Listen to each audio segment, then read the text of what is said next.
तो बात करते हैं दिल्ली विधानसभा चुनाव की, क्योंकि दिल्ली चुनाव के लिए आज बीजेपी की तरफ से अपना संकल्प पत्र जारी किया जाएगा। दोपहर 2 बजे अमित शाह और जेपी नड्डा जो संकल्प पत्र है वो जारी करेंगे। तो दिल्ली के लिए आज बीजेपी का संकल्प पत्र जारी होगा। दिल्ली विधानसभा चुनाव की मतदान की तारीख धीरे धीरे नजदीक आ रही है। अंतिम दिन भी आज नामांकन दाखिल करने का, और वहीं दिल्ली के लिए आज बीजेपी अपना संकल्प पत्र जारी करेगी, जिसमें अमित शाह और साथ ही जेपी नड्डा मौजूद रहेंगे। तो बड़ी जानकारी आज राजधानी दिल्ली के लिहाज से भी, क्योंकि आज बीजेपी अपना संकल्प पत्र जारी करने जा रही है और दावे और वादे आज संकल्प पत्र में क्या कुछ रहेंगे, दिल्ली वासियों के लिए आज सामने आएगा। और कोमल हमारे सहयोगी हमारे साथ जुड़ चुके हैं, सीधे कोमल का रुख करेंगे। कोमल, क्या संकल्प से सत्ता मिल पाएगी? क्या जो सूखा है 25 साल का वो सूखा मिट पाएगा? क्योंकि संकल्प पत्र इतना ज्यादा जरूरी हो जाता है कि जनता को लुभाना है उसके जरिए। बिल्कुल, देखिए संकल्प पत्र की बात करें तो जनता को लुभाने का ये अहम मौका होता है सभी पार्टियों के पास। ऐसे में देखिए सबकी निगाहें अब इसी संकल्प पत्र टिकी हुई है, क्योंकि देखिए बात अगर हम अरविंद केजरीवाल की करें, उनके घोषणा पत्र की करें या आम आदमी पार्टी के घोषणा पत्र की करें, तमाम वादे किए गए थे। लेकिन अब इसका काट जो है, जो आज बीजेपी अपनी घोषणा पत्र जारी करने वाली है, कहा जा रहा है कि आम आदमी पार्टी का काट होने वाला है, क्योंकि बहुत बड़ी जो घोषणाएं हैं, योजनाएं हैं, उसको लेकर के डिक्लेरेशन हो सकता है। साथ ही साथ संकल्प पत्र को जारी करने के लिए देखिए सबसे पहले बीजेपी की तरफ से जो है वो एक अभियान चलाया गया था। बाकायदा मोबाइल वैन्स जो थे, वीडियो वैन्स थे, उसे रवाना किया गया था। करीब 1 लाख लोगों का सुझाव जो है वो वैन के जरिए लिया गया था कि आखिर जो दिल्ली के लोग हैं, दिल्ली की जनता है, वो क्या इस बार जो है पार्टी से उम्मीदें रख रही है। और दिल्ली का रन देखिए लगातार हम दिखा रहे हैं कि पूरी तरह से दिलचस्प होता हुआ जा रहा है। लेकिन अब देखिए महिलाओं के लिए काफ़ी ज़्यादा बड़ी जो योजना है, घोषणा है, वो हो सकती है। अगर हम लाड़की बहन की बात करें या लाडली बहन की बात करें तो उस तर्ज पर दिल्ली में भी एक बहुत बड़ी घोषणा जो है वो महिलाओं के लिए हो सकती है। छात्रों के लिए फ्री बस सेवा की घोषणा हो सकती है। साथ ही साथ मंदिरों की बात करें, गुरुद्वारों की बात करें, इन जगहों पर 500 फ्री यूनिट बिजली जो है उसकी घोषणा भी हो सकती है। यानी कहीं ना कहीं साधने की कोशिश जो है, जनता को साधने की कोशिश जो है वो इस घोषणा पत्र के जरिए की जाएगी। और साथ ही साथ एक और बात बता दें, देखिए जब बीजेपी की तरफ से ये ऐलान किया जा रहा था कि दोपहर 2 बजे जब संकल्प पत्र जारी होगा, तो संकल्प पत्र 1 लिखा था, यानी आगे और भी संकल्प पत्र जो है वो भी जारी हो सकते हैं। ऐसे में सबकी निगाहें अब इसी घोषणा पत्र पर टिकी हुई है कि आखिर क्या कुछ जो है तबके के लिए होगा। कोमल, लेकिन बड़ी बात यह है कि इससे पहले आम आदमी पार्टी की तरफ से कई तरीके के वादे जो हैं वो किए गए हैं, और उस वक्त ये कहा गया था कि ये सब रेवड़ियां हैं। और इसे मुद्दे को लेकर अब जनता के बीच में पहुंची आम आदमी पार्टी, जो लगातार सवाल भी खड़े कर रही है। तो आज संकल्प पत्र में जो तमाम चीजें होंगी जनता के लिए, उन्हें किस रूप में पेश किया जाएगा?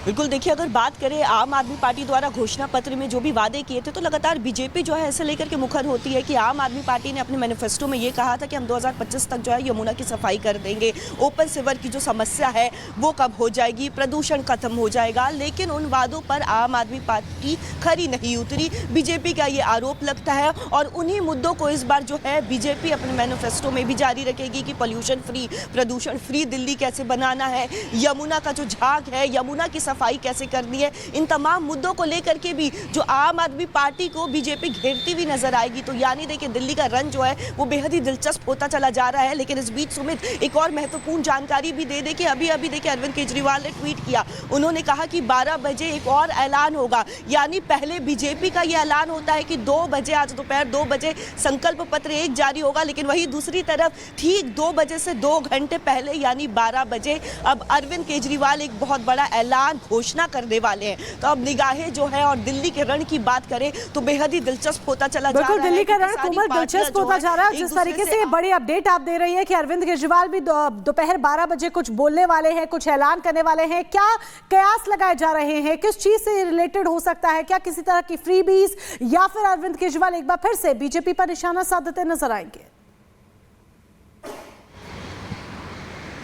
बिल्कुल, देखिए अपने फ्रीबीज का नाम लिया, तो फ्री बीस को लेकर के लगातार अगर हम बीजेपी की ही बात करें या हम कांग्रेस की बात करें, वो लगातार आम आदमी पार्टी पर हमलावर नजर आ रही थी। लेकिन इसके साथ ही साथ अब आज जो घोषणा होगी उसमें कहीं ना कहीं जो जिक्र होगा वो हर तबके को एक साथ साधने की कोशिश की जाएगी। लेकिन अब निगाहें इस पर भी टिकी है कि बीजेपी के संकल्प पत्र पर क्या होने वाला है। लेकिन दूसरी तरफ अब जो 12 बजे अरविंद केजरीवाल घोषणा करने वाले, आखिर क्या होगा, अभी इसकी आधिकारिक सूचना नहीं आ पाई है कि आखिर वो किन मुद्दों को लेकर के इस बार जो है अपनी बात रखने वाले। या तो फिर वो भाजपा पर निशाना साध सकते हैं, या फिर अब चूंकि देखिए कहीं ना कहीं अगर उन्हें डर का अनुभव हो रहा है तो शायद उससे पहले वो एक बड़ा ऐलान कर सकते हैं, शायद उससे पहले महिलाओं के लिए बड़ा ऐलान कर सकते हैं। लेकिन कहीं ना कहीं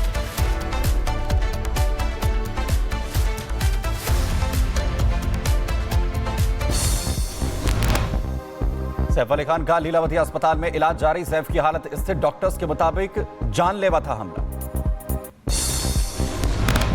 सैफ की स्पाइन की हड्डियों से कुछ दूर पर था चाकू का हिस्सा। स्पाइन तक पहुंचने पर जान को हो सकता था खतरा।